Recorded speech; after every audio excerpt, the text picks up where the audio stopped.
जैसा हमें बहुत खुशी हुआ जिस दिन कोर्ट में ये ऑर्डर आया कि राम जन्मभूमि का निर्माण चालू हो जाएगा। आप तो पहले से जुड़े हुए हैं, इसमें खून दिए हैं, आपको कैसा लगा उस दिन? उस इमोशन को शेयर कर सकते हैं आप, जिस दिन आपको ऑर्डर आ गया है? 8 नवंबर को मैं जालौन जिले के जमुना के किनारे के गांव में श्रीमद् भागवत की कथा कह रहा था। राष्ट्रीय स्वयं सेवक संघ के स्वयं सेवक के घर पर बैठा था। 8 तारीख को 7 तारीख को सवेरे से मेरे पास लोग आना शुरू कर दिए, सभी चैनल वाले आ गए। 8 तारीख से डिबेट चालू हो गया और 8 तारीख को मेरी कथा 3 बजे से होती थी।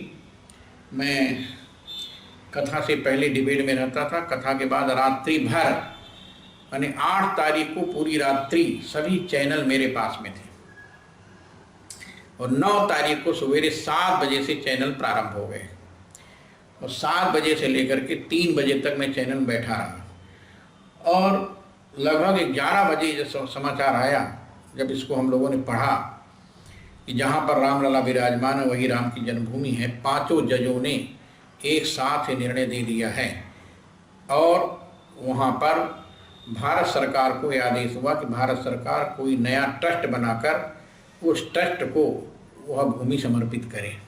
जब मैंने इस बात को सुना तो मुझे बड़ी प्रसन्नता हुई और 9 तारीख को कथा कहने के बाद हम रात्रि को हुई चल दिए और 10 को अयोध्या पहुँचे। उसी समय मुख्यमंत्री योगी आदित्यनाथ जी का फ़ोन आया कि मैं भी अयोध्या आ रहा हूँ, लेकिन उस समय वो अयोध्या नहीं आए। मैं 10 तारीख को अयोध्या पहुँचा। सबसे पहले कार्यशाला गया। कार्यशाला में सभी चैनल लगे हुए थे। मैं 2-3 चैनल में बैठा, फिर BBC लंदन के समाचार में बैठा। ये समाचार उस समय हमको जालौन जिले के एक स्वयंसेवक, राष्ट्रीय स्वयंसेवक संघ के प्रचारक के घर पर ही मिला। मुझे बड़ी प्रसन्नता हुई। जीवन में इससे बड़ा आनंद और कुछ नहीं हो सकता। आप रोए? आप कैसा लगा? आपका इमोशन क्या था इसको सुन के? इमोशन तो बहुत विचित्र इमोशन था। वो तो कथा में सब दिखाई दिया था, पूरा बहुत विस्तृत रूप था। सारे लोग बैठकर कीर्तन किए, जयकारा लगाए, राम नाम का भजन किए, ये सब पूरा दृश्य था। और जिस रास्ते से हम लोग आए वहाँ भी सब लोग ओम का झंडा लगाकर जय श्री राम का नारा लगा रहे थे।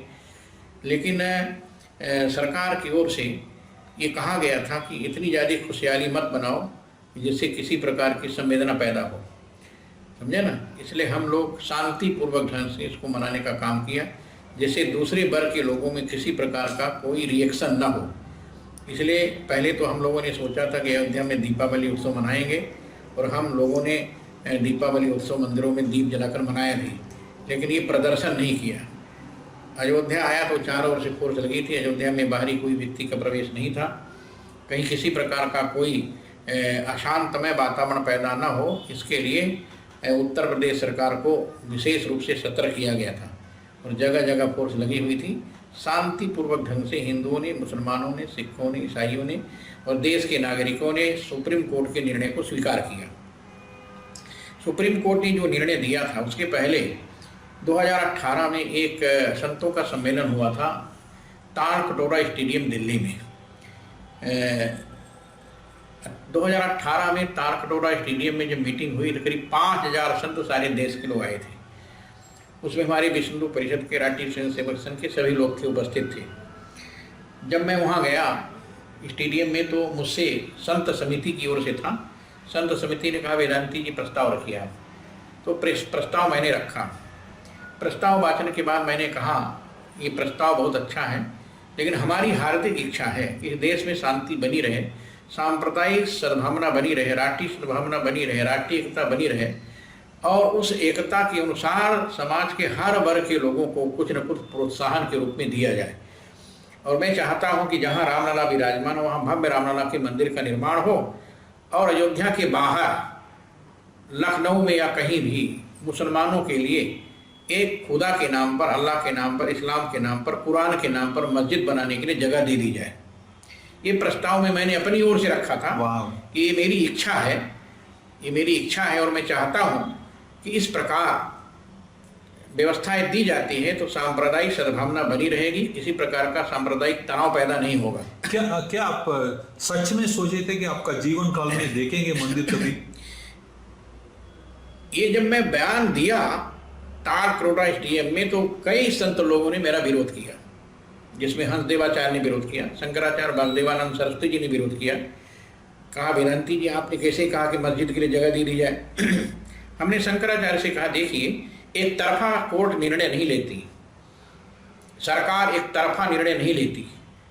इतने दिनों से मुसलमान लोग लड़ रहे हैं तो उनके लिए भी कुछ न कुछ हक देना पड़ेगा।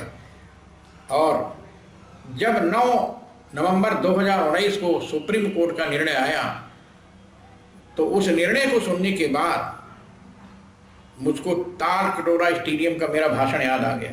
मैंने कहा था और कुछ लोगों ने विरोध किया था, लेकिन कोर्ट ने अच्छा निर्णय दिया। और बाद में मैं बताऊंगा नहीं, हमसे कहा वेदांती जी आपने ऐसी भविष्यवाणी कैसे कर दिया कि आपको पता था कि यही निर्णय होने वाला है? हमने कहा इसके अलावा कोई निर्णय हो ही नहीं सकता था। यदि इसके अलावा कोई निर्णय होता तो सांप्रदायिक दंगा फैल जाता।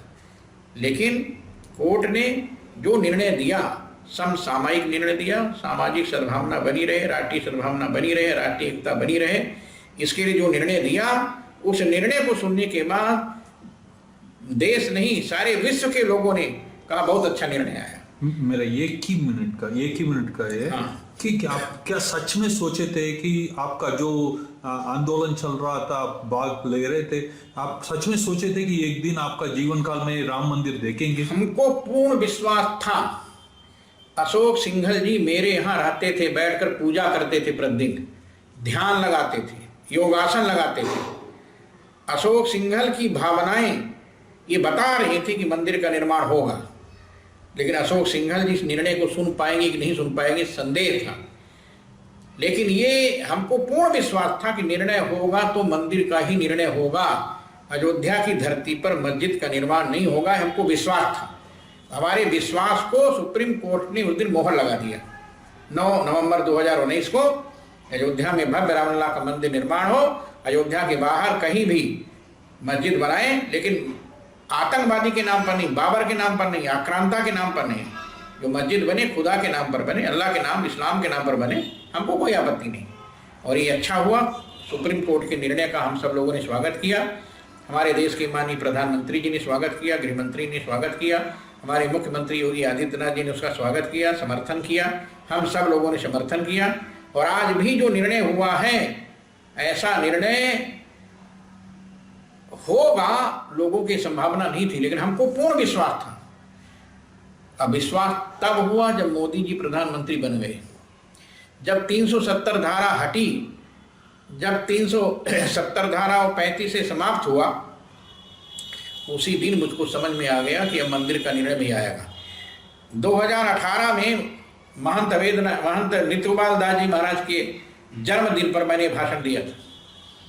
तो स्वामी वामदेव जी के शिष्य ने कहा कि वेदांती जी को क्या पता है कि यही निर्णय आने वाला है? स्वामी वामदेव जी के शिष्य ने कहा कि क्या नरेंद्र मोदी जी जो वेदांती जी कह रहे हैं यही निर्णय आएगा? तब मैंने उठ करके कहा था कि हाँ वही निर्णय आएगा, आप सुन लीजिएगा।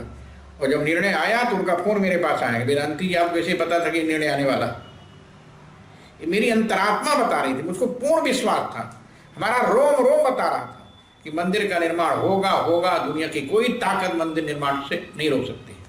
बहुत जय श्री राम।